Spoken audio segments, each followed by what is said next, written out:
The war machine is churning, and the battle cry has begun.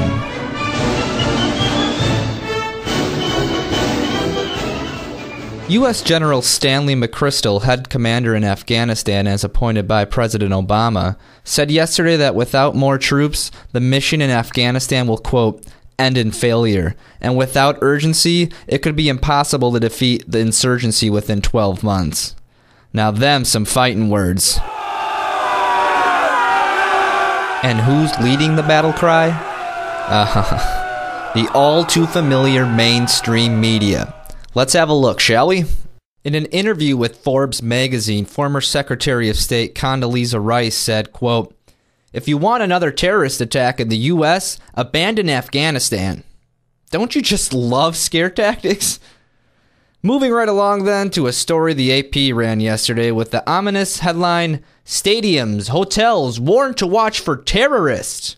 Here's an excerpt from that story. A joint statement from the Department of Homeland Security and FBI said while the agencies have no information regarding the timing, location, or target of any planned attack, we believe it is prudent to raise the security awareness of our local law enforcement partners regarding the targets and tactics of previous terrorist activity.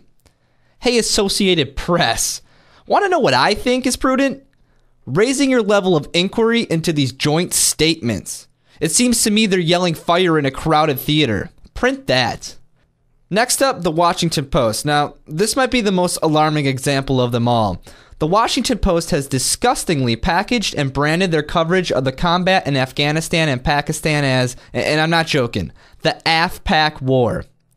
Aw, it's like Bennifer. Isn't that cute? No, it's insulting and dangerous. By branding their coverage as the AFPAC War, the Washington Post is insinuating that they're the same war. That it's in fact one war, not two. It completely ignores the geographic, cultural, and political environment, each completely different, of both the countries. Now, my last example comes from those liberals at NPR. See, no one here is innocent. Here's a clip of an interview that aired during All Things Considered yesterday. President Obama has announced a very specific goal for the war, and is that now being rethought? No, that goal is not being rethought. The goal that was announced back in March was to disrupt, dismantle, and defeat al-Qaeda. That is not changing. I talked to an official at the White House this morning who said there is zero talk there about shifting the goal. Excuse me, NPR? Did you just claim that disrupt, dismantle, and defeat al-Qaeda was a specific goal? Really? Seriously? That's as broad as it gets. Wake up. These are bland terms that we can put no indicators to. How about pressuring President Obama for real goals instead of being his political jargon echo?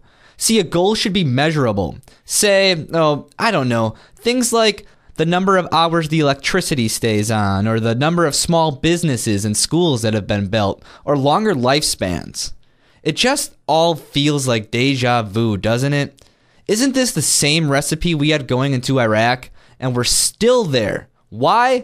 Because we haven't won yet. And why haven't we won? Because we don't know what it means to win. That and a total failure in journalism. So people, look. Shame on us. They fooled us once. Shame on us. But listen here. This is the important part. Now cut that phony baloney music already. Don't let them fool us twice. This has been the opinion of Scott Myers of KRFH News.